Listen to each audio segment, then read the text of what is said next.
The neon lights blurred into an indecipherable kaleidoscope. Each sign, each light seemed to merge into a vibrant, chaotic symphony of colors. It was as if the city itself was alive, breathing in neon hues and exhaling an electric atmosphere that was both exhilarating and overwhelming.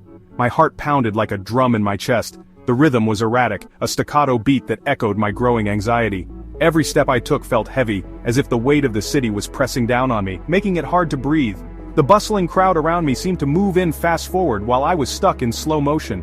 I was lost, utterly terrifyingly lost in Tokyo. The streets, which had seemed so inviting and full of promise, now felt like an endless maze. Every corner I turned led to another unfamiliar sight, another wave of people who seemed to know exactly where they were going. I, on the other hand, was adrift in a sea of strangers. I had dreamed of visiting Japan for years. The culture, the food, the sheer otherness of it all called to me. I had spent countless hours reading about the history, the traditions, and the modern marvels of this incredible country. The idea of walking through ancient temples, tasting authentic sushi, and experiencing the unique blend of old and new was a dream I held close to my heart. Finally, I had saved enough and taken the plunge. My first few days were a whirlwind of sensory overload. The sights, sounds, and smells were unlike anything I had ever experienced. The towering skyscrapers, the bustling markets, the serene gardens, all of it was a feast for the senses. I felt like a child in a candy store, eager to taste everything but unsure where to start. The smells of fish and seaweed, the politely hushed conversations, the sheer number of people, it was exhilarating.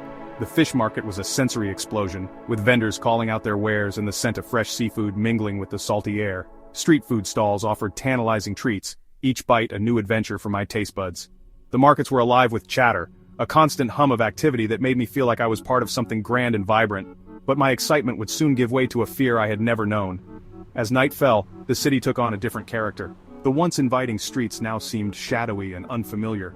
The crowds thinned, and I found myself alone in a city that suddenly felt much larger and more intimidating.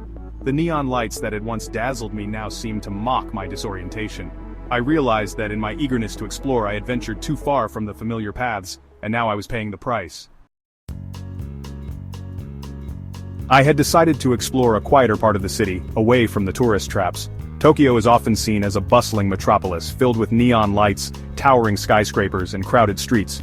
But I wanted to see a different side of this incredible city, one that tourists rarely get to experience. I wanted to immerse myself in the everyday life of Tokyo's residents, to see the city through their eyes and understand what makes it so special. Armed with my camera and a flimsy paper map, I felt like an old-school explorer setting off on a grand adventure. The map was a bit outdated, with creases and tears from previous journeys, but it added to the charm of my quest. I had no set destination in mind, just a desire to wander and discover hidden gems along the way. I set off, eager to discover the real Tokyo. The air was crisp, and the morning sun cast a golden glow on the streets. As I walked, I noticed the subtle details that make Tokyo unique. The intricate designs on manhole covers, the neatly trimmed bonsai trees in front of houses, and the occasional vending machine offering a variety of drinks and snacks. The streets were narrow and winding, lined with tiny shops and charming houses. Each turn revealed something new and delightful. I passed by a small bakery, the aroma of freshly baked bread wafting through the air, and a quaint tea shop with an inviting display of colorful teapots in the window. The architecture was a blend of traditional and modern, with wooden houses standing next to sleek contemporary buildings. I smiled, snapping photos of paper lanterns and curious cats. The lanterns added a festive touch to the streets, their soft glow creating a warm and welcoming atmosphere. The cats, with their playful antics and curious gazes, seemed to be the unofficial mascots of the neighborhood.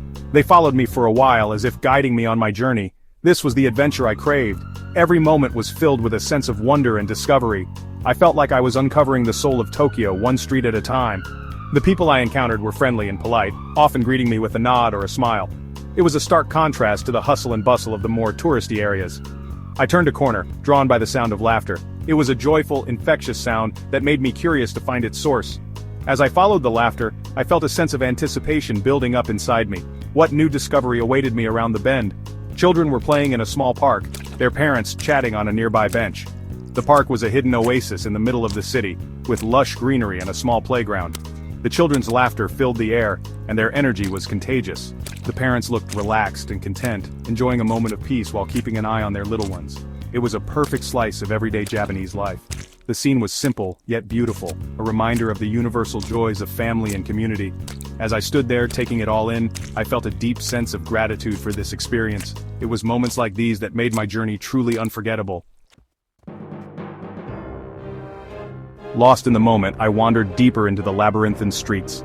The charm of the old city had me spellbound with its cobblestone paths and ancient buildings whispering tales of a bygone era. Each turn seemed to promise a new discovery, a hidden gem waiting to be uncovered. I was so engrossed in the beauty around me that I didn't notice the subtle changes in my surroundings. I didn't notice the sun beginning to dip below the horizon. The golden hues of the sunset cast long, enchanting shadows on the streets, transforming the cityscape into a painter's dream. The sky was a canvas of oranges, pinks, and purples, a breathtaking sight that momentarily distracted me from my path. The beauty of the twilight was mesmerizing, but it also meant that daylight was slipping away faster than I realized. I didn't pay attention to the street signs, if there were any. They were in a language I couldn't read, and I was too caught up in the moment to care. Each sign was a mystery, a puzzle piece that I didn't bother to fit into the bigger picture.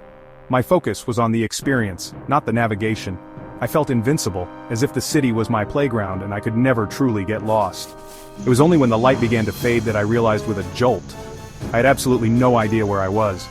The once familiar streets now seemed alien and foreboding. The warm glow of the setting sun was replaced by the cold, creeping shadows of dusk. My heart began to race as the reality of my situation set in. I was alone in an unfamiliar city, with no clear way back to where I started.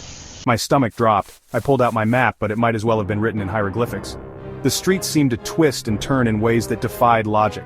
Every landmark I thought I recognized only led me further into the maze. The map, once a source of comfort, now felt like a cruel joke. I tried to retrace my steps, but every corner looked the same. Every alley a potential dead end. Panic welled up inside me. This charming little neighborhood suddenly felt menacing. The friendly faces I had seen earlier were now replaced by shadows and silhouettes. Every sound seemed amplified, every rustle of leaves or distant footstep a potential threat. My mind raced with worst-case scenarios, each more terrifying than the last. I felt a growing sense of urgency to find my way back, but the more I tried, the more lost I became. The laughter of the children was gone, replaced by an unsettling silence. The vibrant energy of the day had dissipated, leaving behind an eerie stillness. The streets that were once filled with life now felt deserted and desolate. I could feel the weight of the night pressing down on me, the darkness closing in. It was as if the city itself had transformed, revealing a hidden, more sinister side. I knew I had to find my way out, but the path ahead was uncertain and fraught with danger.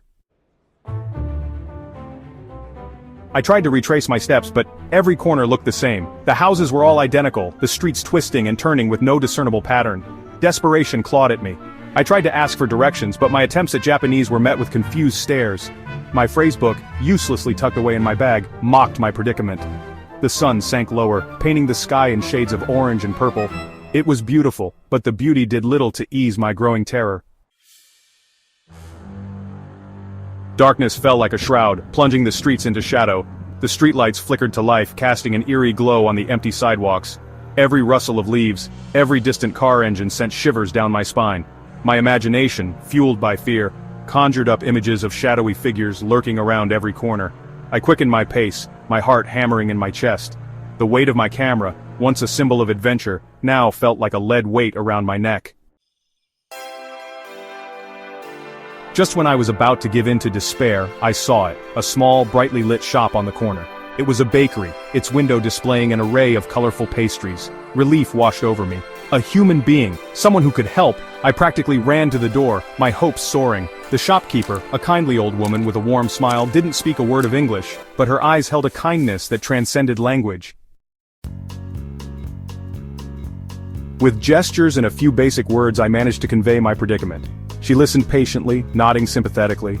Then with a smile she pulled out a map. A real map. Not the flimsy tourist version I had. She pointed out my location, then traced a route back to the familiar streets near my hotel. It was like a lifeline thrown across a chasm of fear. Armed with her directions and more importantly, renewed hope, I set off again. The walk back was long, but with each step, my fear receded, replaced by a cautious optimism. I finally stumbled back to my hotel, exhausted but incredibly relieved. The warmth of the lobby had never felt so welcoming. That night as I lay in bed, I replayed the events of the evening in my mind. I had been foolish, overconfident, and completely unprepared. But I had also learned some valuable lessons. I learned the importance of humility, of respecting the power of the unknown. I learned that even in the most foreign of places, kindness can be found in the most unexpected corners. Most importantly, I learned that sometimes, getting lost can be the most enlightening experience of all. It forces you to step outside your comfort zone, to confront your fears, and to rely on the kindness of strangers. My adventure in Tokyo may have started with terror, but it ended with a newfound appreciation for the world and its people. And that, I realized, was the greatest souvenir of all. So, if you ever find yourself lost in a foreign land, don't panic. Take a deep breath, look around and remember, adventure awaits those who dare to wander.